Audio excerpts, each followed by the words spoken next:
السلام عليكم ومرحبا بكم في قناتكم الطبخ مع رضا. كنتمنى تكونوا في احسن الاحوال وانتم كتشوفوا هذا الفيديو. نبداو بالصلاه والسلام على سيدنا محمد وعلى اله وصحبه اجمعين. اليوم ان شاء الله اخواتي ومن بين حلويات عيد الفطر المبارك غادي نحضروا الغريبه بالسميده والكوك ولا المعلكه بالكوك. هاد الحلوه البلديه التقليديه اللي كتجي لذيذه بزاف وكل شيء كيبغيها.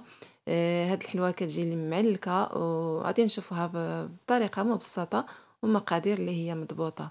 كنتمنى تبقاو معايا لاخر الفيديو وفرجة ممتعة. ولا كانت اختي اول زيارة ليك للقناة فضلا ديري اشتراك الى عجبك المحتوى، فعلي زر الجرس باش يوصلك كل ما هو جديد ان شاء الله. نبداو على بركة الله. بسم الله. هنا في القصعة ديالنا غادي ندير 3 ديال الحبات ديال البيض. البيض كبير شي شوية. ضفت عليه رشيشة ديال الملح وغادي نزيد كاس ديال السكر حبيبات ولا سنيده. كندير كاس واحد كافي. السكر حبيبات من الاحسن نغربلوه الا كانوا فيه طريفات هكا غلاط ولا نشوفوا السنيده رقيقه. كنخدموا مزيان السكر مع البيض ورشيشه ديال الملح باش هكا كتذوب لنا هذيك السنيده في البيض. كنخدموه مزيان ومن بعد اخواتي كنضيف كاس ديال الزيت، نفس الكاس اللي قست به السكر، كاس واحد ديال الزيت نباتيه. صافي كندخلوا هاد الكاس ديال الزيت مع البيض والسكر ورشيشه ديال الملح. من بعد ما خدمت هذوك المكونات مزيان غادي نضيف هنايا قشور ديال الحامض. كنسموها بقشور ديال الحامض ولا البرتقال، انا كنفضل الحامض وكتجي زوينه بالنسبه ديال الحامض. انا هنا درت قشره ديال 2 حامضات صغار. وكنضيف هنايا 3 ديال المعالق كبار ديال الكونفيتير ديال المشماش. 3 ديال المعالق كبار اخواتي ديال المربى. انا هنا استعملت الكونفيتير ديال الدار. من الاحسن نستعملوا الكونفيتير يكون عاقد ماشي هذاك الخفيف ديال الحلوى. صافي كنخلطو مزيان هاد الكونفيتير مع القشره ديال الحامض. كنخلطوه مزيان مع الخليط الاول.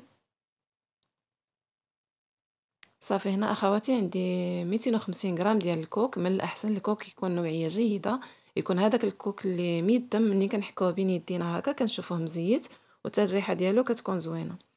الكوك هو اللي كيخلي الغريبه ديالنا كتجي زوينه وكتجي ميدمه وكتجي معلكه وكتجي لذيذه. الا كان الكوك ناشف راه ما كتنجح لناش الغريبه. صافي من بعد ما كنديروا هاد الكوك هذا 250 غرام اخواتي كنديروا الكوك هو الاول عاد كنديروا السميده من بعد. كنبقاو نخدموا هاد الكوك هذا وبحال كندلكوه بيدينا باش حتى هو كيخرج هذاك الزيت اللي فيه وكيطلق النسمه ديالو مع المكونات الاخرين. هنا اخواتي كنضيف نص كاس ديال النشا ولا المايزينا، حتى هي كتخلي الحلوه ديالنا كتجي خفيفه. صافي كندخلوا هذاك نص كاس ديال المايزينا. هنا اخواتي قست 250 غرام ديال السميده، يعني عبرت 250 غرام. السميده تكون رقيقه حتى هي ديك الصفراء نوعيه مزيانه باش هكا الغريبه ديالنا كتجي مزيانه. انا عبرت الكاس الاول هو اللي غادي نضيفو. السميده ما كنزيدوهاش دقه واحده، كنضيفو شويه بشويه. وغادي نضيف خميره الحلوى 7 غرام ولا 8 غرام. من الاحسن اخواتي تضيفوا الخميره مع النشا، انا نسيتها. كتضيفوها مع النشا. هنا عمرت الكاس الثاني باش نبقى نضيف شويه بشويه. صافي كندخل هذاك الكاس الاول ديال السميده وكنبقى بحال كندلك هاد الغريبه هذه كندلكها. كما قلت اخواتي الكوك والسميده ملي كيكونوا مزيانين هما اللي كيخليو الغريبه ديالنا كتجي مزيانه. صافي كنبدا الكاس الثاني كنضيف شويه بشويه حيت عاد غادي نخليوها ترتاح واحد شويه.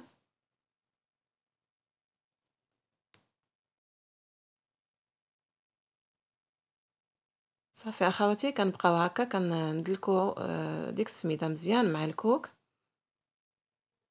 هنا ما بغيتش نسرع التصوير. صافي غادي نخليها هكا خفيفه شويه، ما كملتش الكاس الثاني. غادي تشوفوا معايا اخواتي شحال بقى منه. غادي نخليوها كتكون مرخوفه، كنخليوها مرخوفه. كنأكد اخواتي اللهم تبقى نزيدوا لها السميده ولا تقصح لنا. غادي نخليها ترتاح شويه، باقيه مرخوفه شي شويه نخليوها ترتاح حيت السميده ديالنا ديما كتشرب. هنا من بعد ما خليتها 5 دقائق ووليت لها كيكون هذا هو القوام ديالها، تشربت شي شويه. هذا الكاس الثاني اخواتي، هذه هي الكميه اللي بقات منه، تقريبا اقل من الربع ديالو. وهذه الكميه الثانيه اللي بقات من 250 غرام. يعني 250 غرام اخواتي درت منها 190 غرام في الغريبه، بقات لي 60 غرام. كيكون هذا هو اخواتي القوام ديالها، ما كتكونش قاصحه بزاف، كتكون باقيه كتلصق شويه في اليدين باش هكا الغريبه ديالنا كتجي خفيفه وكتشقق. هنا اخواتي عندنا السكر كلاصي، نديرو سبيسيال باش هكا كيلصق لنا على الحلوه ديالنا. وعندي زليفه فيها شويه ديال المزهر، غير واحد المعلقه. كندهن يدي غير شي شويه، غير بحال كنمسحهم، غير يدينا يكونوا غير منديين شويه، ما يكونوش فاسقين بزاف، باش هكا السكر كلاصي ديالنا كيلصق لنا على الحلوه. صافي كنبداو نشكلو هكا كويرات. كتكون مرخوفه اخواتي، كنأكد ما تكونش قاصحه، الا كانت قاصحه راه كتجي مدقصه وما كتشققش. صافي كنبداو نديرو الكويرات بهذا الشكل هذا، غير كنلولبوها بين يدينا حيت راه باقي مرخوفه شويه. وبالنسبه للمزهر راه ما كنديروش بزاف كما قلت اخواتي، غير كندهن. وتقريبا انا هاد الحلوه هادي راه دهنت يديا غير شي 2 مرات صافي، باش ما كتبقاش تلصق لنا السميده في يدينا وصافي. صافي كنبداو اللي كورناها كنديروها في السكر كلاصي. انا كنغسلو يدينا بالسميده، عاد كنوليو نخدمو هنا في السكر كلاصي. كنأكد اخواتي منين دهنوا يديكم غير دهنه خفيفه، يعني غير من الدين يدينا باش هكا كيلصق عليها السكر كلاصي. حيت الا الحلوه ديالنا درنا لها المزهر بزاف، غادي تشرب لنا بزاف السكر وما غاديش يلصق عليها. صافي اخواتي كنستمروا هكا. كنديروا الحبات في الطاوه، من الاحسن نديروا ورق الطاو في الطاوه، حيت السكر كيتحرق. كنديروهم متباعدين شي شويه.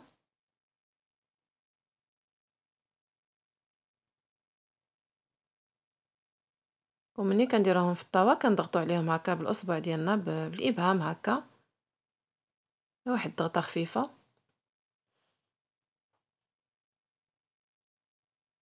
وصافي كنستمروا هكا حتى كنكملوا الكميه ديال الحلوه اللي عندنا. هاد الحلوه اخواتي باش تنجح لنا خاص تكون السميده مزيانه والكوك يكون من ميدم، نوعيه جيده. وبالنسبه للسكر كلاصي من الاحسن اخواتي نستعملوا السكر كلاصي سبيسيال باش هكا كيلصق عليها وكيشد لنا في الحلوه. صافي كنكمل الكميه ديالي كامله بهذا الشكل هذا. ومني كنديروها في الطاوه اخواتي كنحاولوا ما امكن ما نوصلوهمش لدوك الطراف، نديرو في الوسط ديال الطاوه. حيت كنهضر اخواتي على الفرن ديال الغاز، خاصه ما كيوصلش شي مره لهادوك الاطراف، باش هكا كتشقق لنا كامله في دقه واحده. كنشعلوا عليها النار غير من الاسفل فقط، الفران كيكون سخون مزيان، يعني النار كتكون فوق منها. هنا اخواتي قربتكم الفران، كتكون الطاوه لتحت والنار فوق منها. النار مهيله، كنديروا لها نار مهيله غير كتشقق باش ما كيتحرقناش السكر كلاصي.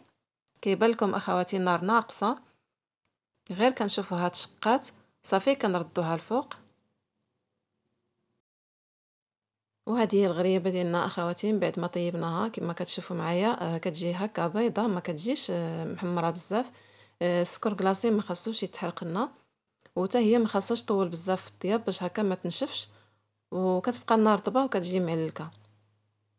هي راه في الساعه كطيب.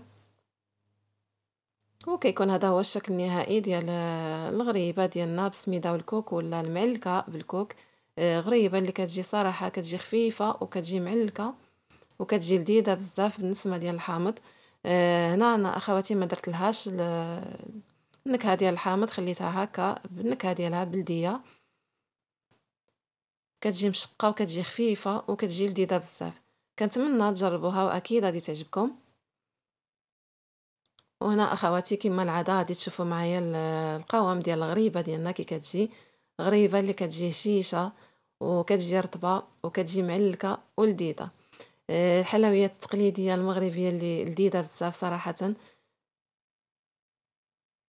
كنتمنى تجربوها واكيد غادي تعجبكم.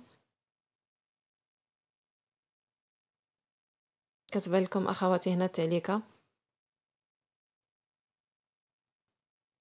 كنتمنى الفيديو ديال اليوم ينال الإعجاب ديالكم، وإلا عجبكم ما تبخلوش عليا بلايك، شاركوا الفيديو مع العائلة والأصدقاء باش هكا تعمل فائدة على الجميع. كنشكركم على تعاليقكم الطيبة.